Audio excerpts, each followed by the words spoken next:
কিন্তু charging point গুলো কি হবে? চার্জিং পয়েন্ট ওখানে জিও আছে, আদানিও আছে, আপনাকে সব অ্যাপস আপনি ডাউনলোড করে দিচ্ছি, আপনাকে টাটা পাওয়ার আছে। আমি আমার গাড়ি যাচ্ছে তার জন্য আপনি কনফিডেন্স আপনাকে বলতে পারছি। দেখুন, একটা কথা, গাড়ি কিনে রীতিমতো ভুগছি, আর আমি কিনেছি কিন্তু এখান থেকে, অর্থাৎ টাটার এখান থেকে কিনেছি। আমি সোজা সেখানে এলাম।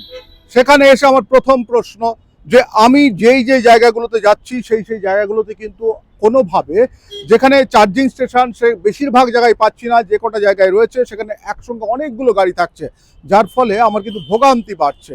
তবে একটা জিনিস যেটা হচ্ছে, আপনাদের বারবার ধরে বলি, আমি গাড়ি কিনেছি, গাড়ি কিনে কিন্তু আমি ঠকে যাইনি। যারা বলছেন, মন্তব্য করছেন যে গাড়িটা ইলেকট্রিক গাড়ি আমার কেনা ঠিক হয়নি, তাদেরকে বলি গাড়ি আমার ঠিকই আছে, তবে আমার সাশ্রয় হয়েছে। আগে যেখানে 1000 টাকার পেট্রোল ভরতাম সেখানে এখন 200 থেকে 250 টাকা গাড়ির চার্জ লাগছে, মোবিল লাগছে না, কিছু লাগছে না।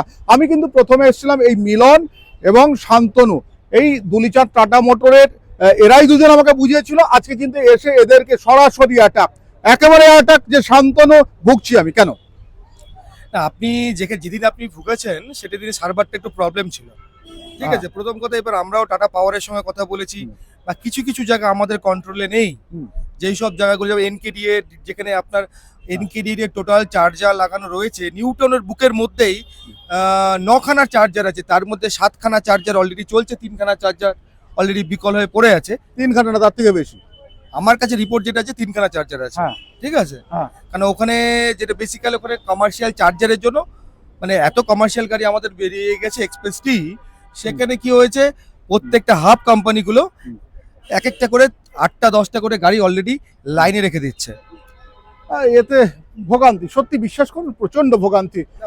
আমি আমি আমি কালকে আমি তোমাকে শান্তনু বলি, কালকে আমি বাড়ি থেকে বেরিয়েছি, আমার গড়িয়া থেকে বেরিয়েছি। আমি যাচ্ছিলাম দাঁতপুরে। আমি আশা করলাম যে এনকেডিএ থেকে চার্জ করবো, অ্যাক্সিস মলের পেছনে গেলাম, সেখানে দেখলাম অনেকগুলো গাড়ি, সেখানে চার্জ করতে পারলাম না। সেখান থেকে যখন আমি মিলন মেলা, যেখানে মেলা প্রাঙ্গণ, যেটা আমাদের ইকো পার্কে রয়েছে, সেখানে গেলাম। 2টি মেশিন, জানেন তো, সরকারি জায়গা, 2টি মেশিন ভাঙা পড়ে রয়েছে। ঢুকলাম, একেবারে সেই বেগুন গাছের কাঁটার খোঁচা খেয়ে আহত বিড়ালিনীর মতো ওখান থেকে বেরিয়ে গেলাম। মাথায় চিন্তা, যেখানে যাব সেখানে কখন পৌঁছবো। সেখান থেকে গেলাম সিটি সেন্টার ট্যুর পেছনে, সেখানে গিয়েও দেখলাম একই অবস্থা, ভাঙা। সেখান থেকে কোথায় যেতে হলো জানেন? টিটাগড়, উত্তর 24 পরগনার টিটাগড়ে গিয়ে আমি শেষ পর্যন্ত চার্জ করলাম। মানে এত ভোগান্তি। না, অ্যাকচুয়ালি স্যার ওখানে আরো চার্জিং স্টেশন ছিল, আরো আপনি যদি দেখতেন, আমি আপনার সাথে ওই দিনে লাইনে ছিলাম, ফোনেও ছিলাম আপনার সাথে।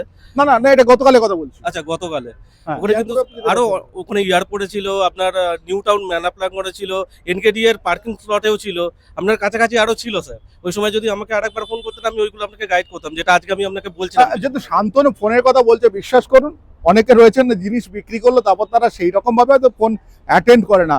আমি মিলনকে রাত্রি 9টা 10টা 11টায় ফোন করেছি সমস্যায় পড়ে, আমি শান্তনুকে ফোন করেছি, এরা কিন্তু অ্যাটেন্ড করে, চেষ্টা করে লাভ কি?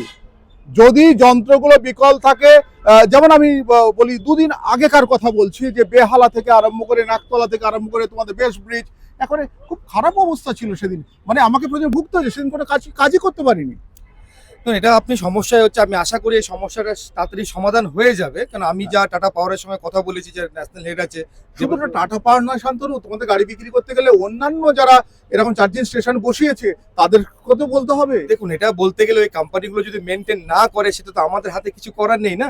ওটাতে আমি করতে পারি না, যেহেতু পশ্চিমবঙ্গ সরকারকেই প্রায়োরিটি নিতে হবে। যেখানে এখানে চার্জিং স্টেশন বসানো হয়েছে, যে পরিমাণে ইভি গাড়ির ইউজেস বাড়ছে, আরো চার্জিং স্টেশন দরকার আছে। তবে হাইওয়েতে আপনার কোনো অসুবিধা হবে না, 200% আমি আপনাকে বলতে পারি। কারণ কলকাতায় আমি তো শিলিগুড়ি যাব, আমি আপনাকে সাপোর্ট করবো। শিলিগুড়ি যান, আমি আপনাকে বলছি তো শিলিগুড়ি যান। আমি গাড়ি বাই রুট পাঠানো হয়েছে, মানে দূরে যেতে পারবো বলছি, চোখ বন্ধ করে আপনি যেতে পারবেন। আমি আপনাকে সাপোর্ট, আমি গোটা রাত জেগে থাকবো আপনার জন্য। আপনি যেখানে একবার আপনি যদি শিলিগুড়ি যাওয়ার পর তারপর আপনি আমাকে ফোন করবেন। মোটামুটি 30 জন গাড়ি কিনলে ও 30টা রাত জেগে থাকবে এইরকম। মানে সরকারিভাবে আমার গাড়ি কিন্তু ট্যাক্স নিচ্ছে সরকার, আমার গাড়ি রোড ট্যাক্স থেকে আরম্ভ করে সমস্ত কিছু নিচ্ছে সরকার। আমি যে ব্যাংক থেকে নিয়েছি সেই ব্যাংকেরও পর্যন্ত ইএমআই গুনছি। আমি যদি গাড়িটা ঠিকঠাক করে চালাতে না পারি, যদি আমাকে প্রতিদিনই প্রথম অর্ধটা একেবারে বেলা 2টো পর্যন্ত চার্জ কোথায় দেবো, যদিও পাই সেখানে 4-5টা গাড়ির পরে এরকম অবস্থায় থাকতে হয়। তাহলে একটু আমার অনুরোধ, যারা সরকারি আধিকারিক রয়েছেন, যারা সংশ্লিষ্ট দপ্তরে রয়েছেন, তারা যদি একটু দেখেন, তাহলে আমাদের মতো দুর্ভাগাদের একটু আমাদের কপাল খোলে।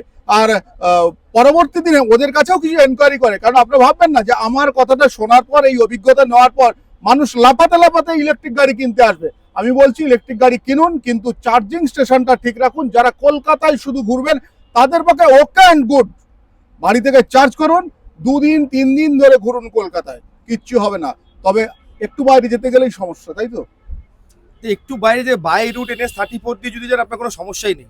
আমি এখনো বলছি আপনাকে, আমার বাই রুটে এভরিথিং, প্রতিদিন 2 দিন অন্তর আমার গাড়ি যে এক্সপ্রেসটি যেটা কমার্শিয়ালে চলে, সেই গাড়িগুলো কিন্তু প্রতিদিন যাচ্ছে। আজকেও গেছে, দুর্গাপুর আজকেও গেছে, এবং বাই করে আসবে, চার্জ করে ওরা আসবে এখানে। আর দেখছি তো অনেকগুলো গাড়ি বলে তোমাদের ডেলিভারি হবে, সেটা দেখছি। একদম স্যার, আমাদের অলরেডি অনেক কটা গাড়ি ডেলিভারি হয়েছে, এখনো আমাদের প্রচুর লাইন আপ রয়েছে। স্যার আপনার কাছে একটা কথা আছে, আপনি এই গাড়ি চালিয়ে আপনি স্যাটিসফাই নয়? না, গাড়ি চালিয়ে আমি স্যাটিসফাই। কি খুব মাইলেজ পাচ্ছেন? স্মুথ, একেবারে স্মুথ, গাড়ি স্টার্ট হলে বোঝা যায় না। আর গাড়ি সত্যি আমি ওরা যেটা বলেছিল যে আমি এখনো পর্যন্ত 200-র ওপরে মাইলেজ পাচ্ছি। আর নন এসি, সত্যি কথা বলবো আপনাদের, একদিন না 264, অর্থাৎ 264 কিলোমিটার থেকে 70 কিলোমিটার এরকম আমি পেয়েছি। এটা অস্বীকার করবার নয়। আবার বলছি, গাড়ি কিনে কিন্তু আমি ঠকে যাইনি। অনেকে বলছেন যে 5 লাখ টাকায় বিক্রি করে দিন, 1 লাখ টাকায় বিক্রি করে দিন। দাদা, বিক্রির জন্য আমি আর নিইনি। একটা জিনিস জানবেন, আমার সাশ্রয়ের জন্য নিয়েছি, এবং আমার একটা প্যাশন যে নতুন কিছু ব্যবহার করা। পেটে ভাত নেই, কিন্তু মাথায় একটা সুন্দর তেল মাখার আমার অভ্যাস রয়েছে। তবে তুমি আমাকে কথা দিচ্ছ? আমি আপনাকে কথা দিচ্ছি, আপনি শিলিগুড়ি যান গাড়ি নিয়ে। কিন্তু চার্জিং পয়েন্ট গুলো কি হবে? চার্জিং পয়েন্ট ওখানে জিও আছে, আদানিও আছে, আপনাকে সব অ্যাপস আপনি ডাউনলোড করে দিচ্ছি, আপনাকে টাটা পাওয়ার আছে। আমি আমার গাড়ি যাচ্ছে, তার জন্য আপনি কনফিডেন্সলি আপনাকে বলতে পারছি। কিন্তু গাড়ি যাচ্ছে, বাই রোড বেশিরভাগ জায়গায় আমি দেখছি, যেটা দেখুন বেশিরভাগ জায়গায় যেখানে দেখছেন, এগুলো কলকাতার মধ্যে আপনি দেখছেন, কিছু কিছু জায়গায় কিছু পাওয়ারের সমস্যা হচ্ছে। আর কিছু মফর শহরে যদি যান আপনি, যেটা হয়তো পাওয়ার আসেনি, আপনি বর্ধমান যান, আপনাকে চার্জিং হয়ে যাবে। দেখুন তো, এই কথা বলছি, প্রতিদিন এতক্ষণ করে দাঁড়িয়ে থাকছি, আজকে কিন্তু এলাম।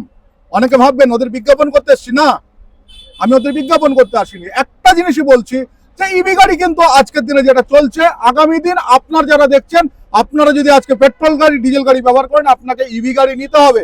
সঙ্গে একটা কথা বলে দিই, নইলে আপনাদের বাড়িতে প্রত্যেকটা জিনিস প্লাস্টিকের বানাতে হবে। খাট থেকে আরম্ভ করে একটা গোডাউন তৈরি করতে হবে প্লাস্টিকের। যেভাবে পেট্রোল ডিজেল প্রতিদিন ভেঙে প্লাস্টিক তৈরি হচ্ছে, সেই প্লাস্টিক কিন্তু ভাববেন না যে সেই প্লাস্টিক আমাদের, অর্থাৎ আমরা এরকম বাইরে যারা ফেলে দিচ্ছি সেই রকম থাকবে। ওগুলো কিন্তু সব ঘরে চলে আসবে। এত প্লাস্টিক রাখবেন কোথায়? ইভি গাড়ি কিন্তু বেস্ট, এটা আমি অনেক আগে থেকে ভেবেছিলাম। তবে চার্জিং স্টেশন, চার্জিং পয়েন্ট খুব খারাপ।